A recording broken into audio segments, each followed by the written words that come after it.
তোমাকে লিখছি। অনন্যা, চোখ দুটো আমার আজকাল মাঝে মাঝেই বেশ ঝাপসা হয়ে আসে।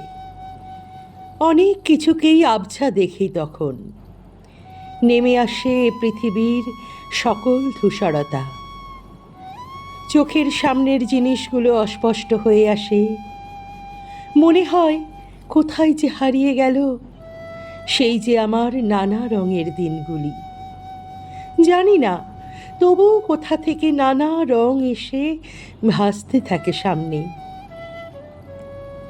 কোথা থেকে আসে আজকাল এত রং? কেনই বা দেখতে পাই? শুধু কি আমি দেখি? কে জানে। মাঝে মাঝে মনে হয় এই সব রং হয়তো আমারই ছিল। না হলে তারা আমার কাছে কেন আসে? সেই অনেকটা আমার হেয়ার মাঝে লুকিয়েছিলে, দেখতে আমি পাইনির মতো। হয়তো সময়ের চাপে, বাস্তবের তাপে জমেছিল মাথার ভিতর কোনো এক অবচেতন স্তরে।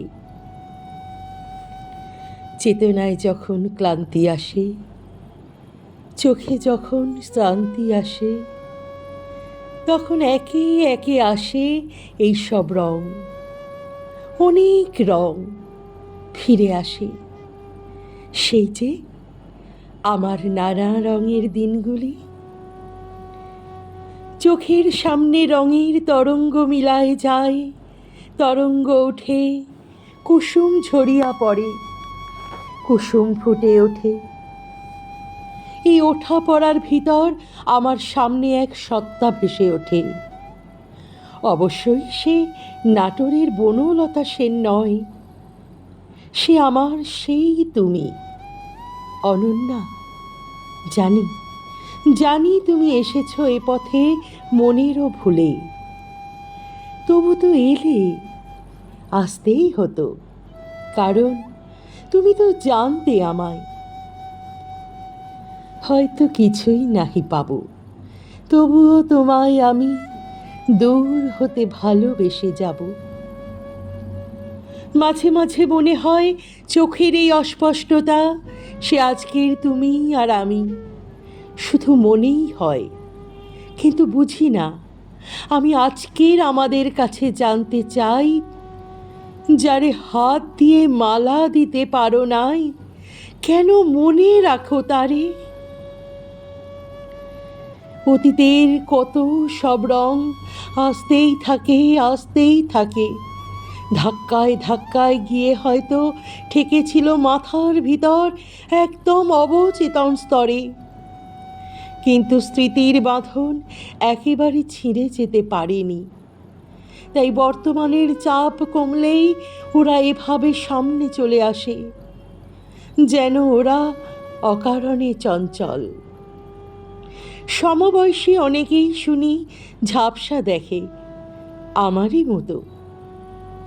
কিন্তু চোখ বুঝলে তারা আমার মতো নানা রঙের মেলা দেখে না।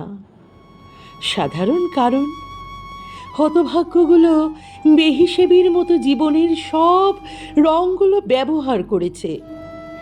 বর্তমান যখনই যেখানেই বিবর্ণ হয়েছে, চেষ্টা করেছে তাকে যে করেই হোক রঙিন করার। জীবনকে রঙিন করতে গিয়ে হয়তো জীবনকেই ভুল বুঝেছে, বোঝার চেষ্টাই হয়তো করেনি। জীবন, তুমি তো সেই যাবেই চলে, কিছু তো না রবে বাকি।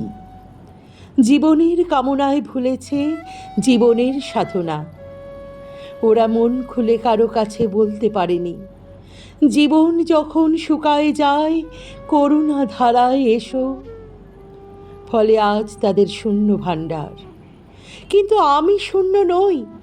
আমার বর্তমানকে যতটা সম্ভব আটকে রেখেছিলাম। তাই চোখের বাইরে যত ঝাপসা হয়, পাল্লা দিয়ে ভিতরের রং ততই উজ্জ্বল হয়।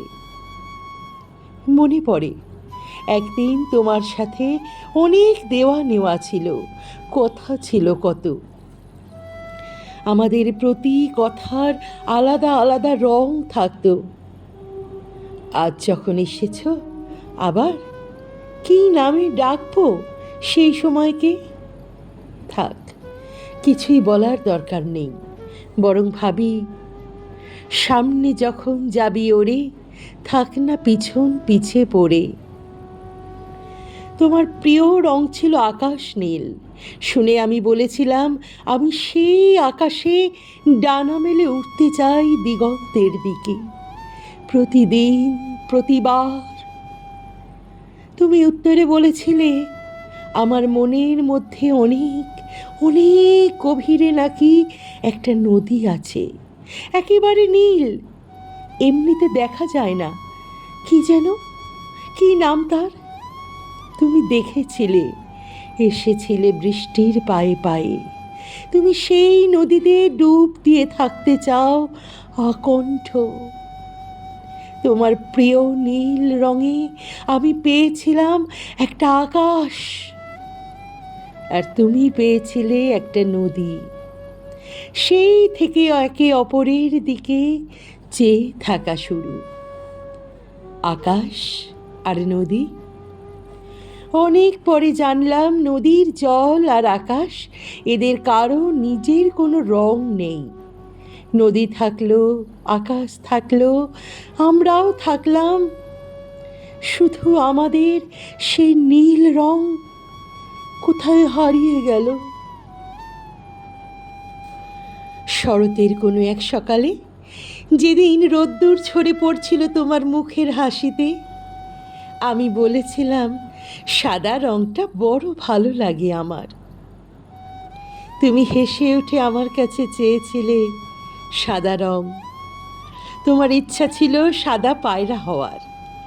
আমাকে কেন্দ্র করে উঠতে চেয়েছিলে, দিনান্তে ফিরতে চেয়েছিলে আমার বুকে।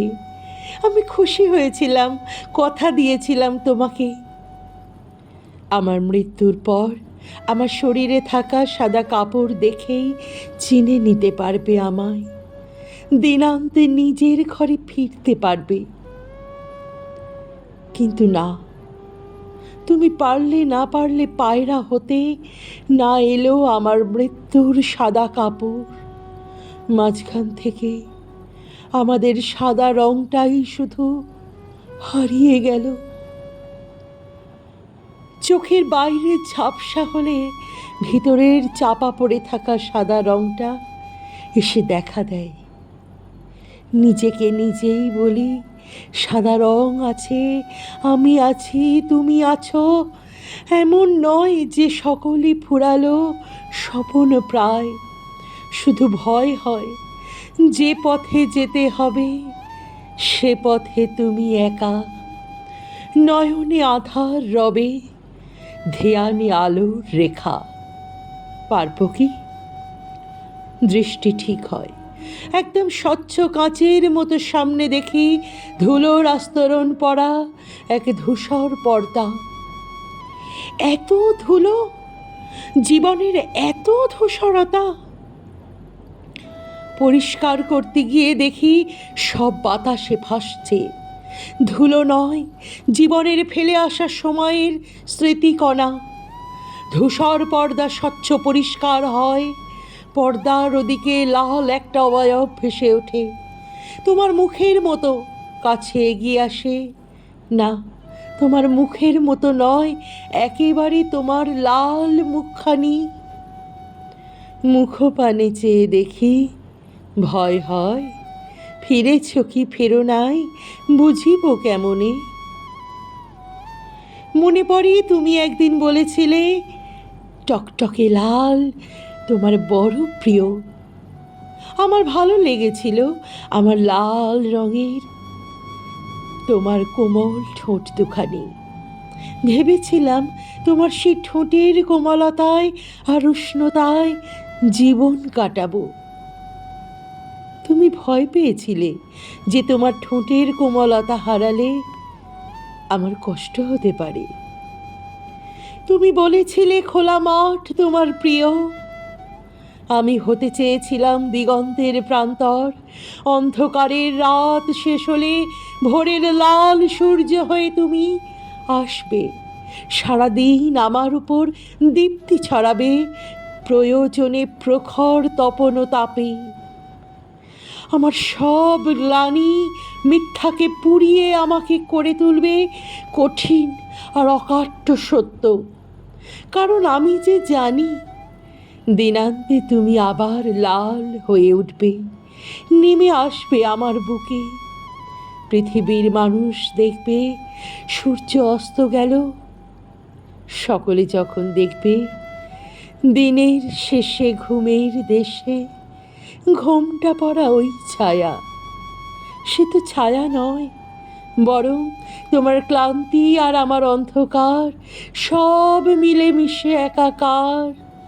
আর কোনো ভয় নাই, ভয় নাই পথ হারাবার। তবু আমি মাঠ হতে পারিনি, তুমিও সূর্য হতে পারোনি। আমাদের লাল রংটা থেকে গেল মাথার ভিতরে, যেখানে কোনো এক বোধ কাজ করে। আমার হাহাকার করা দুপুর অথবা ক্লান্ত সন্ধ্যায় আমার চেতনা আর অবচেতনের মধ্যে কি দেওয়া নেওয়া হয় কি জানে। একদিন তোমাকে বলেছিলাম গোলাপি রঙের প্রতি আমার একটা টানের কথা। দুধ আর আলতাকে মিশালে যে রং হয়, যাকে বলে পিঙ্ক। তুমি হেসেছিলে, বলেছিলে এইটাই আমাদের রং, ভিতরের মনের সাধনার রং। একে বাইরে থেকে এনে সাজাতে হয় না, ভিতর থেকে সে এমনি সেজে ওঠে। তাকে আর কোনো কিছুরই সাথে তুলনা করা যায় না। আমি অবাক হয়েছিলাম, তুমি বলেছিলে এ একদিনের নয়, কালের যাত্রার ধ্বনি শুনতে হয়, মনে মনে অজস্র মৃত্যুকে পার হয়ে আসতে হয়। শরীরের রক্ত যখন ফ্যাকাশে হয়ে আসে, মনের চাওয়া পাওয়ার উপরে যখন শান্তির সাদা আস্তরণ পড়ে, অন্তর যখন অন্তরকে বলে হে ঐশ্বর্যবান, তোমারে যা দিয়েছিনু সে তোমারই দান, গ্রহণ করেছ যত, ঋণী তত করেছ আমায়। তখন শরীরের সেই রক্ত আর মনের শান্তি মিলেমিশে হয় এক গোলাপি স্বপ্নের দেশ, যা আগে কখনো হয়নি আর পরেও কখনো হবে না। সকলের কাছে যা অস্তিত্বহীন, আমাদের জন্য সেটাই অস্তিত্বের মূল্য।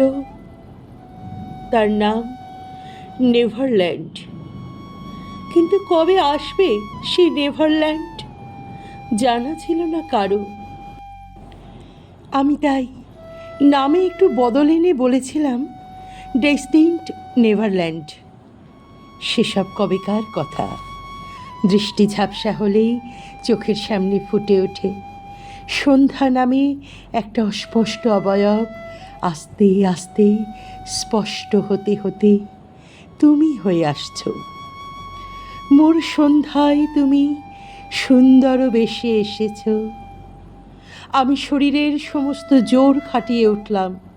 পরিষ্কার দেখছি দাঁড়িয়ে আছো তুমি আমার গানের ওপারে। এতদিন ভেবেছি পারি যদি অন্তরে তার ডাক পাঠাবো, কিন্তু আজ আমি দুই হাত বাড়িয়ে তোমায় ডাকছি। তুমি আসছো, তুমিও হাত বাড়ালে, হাতে হাত একে অপরের। আমরা জড়িয়ে ধরলাম একে অপরকে। আবার ফিরে পাচ্ছি আমাদের মনে অগাধ শান্তি। চারিদিক আস্তে আস্তে গোলাপি হয়ে আসছে। তোমার কোমল উষ্ণ লাল ঠোঁটের স্পর্শ আমার কানে মৃদু স্বরে বললে, কোনোদিন জাগিবে না আর।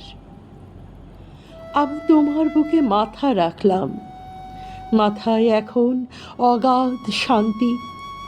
তুমি ইশারা করলে, দেখলাম আমার দেহখানি পড়ে আছে। আমরা চলেছি ডেস্টিন্ড নেভারল্যান্ডের দিকে।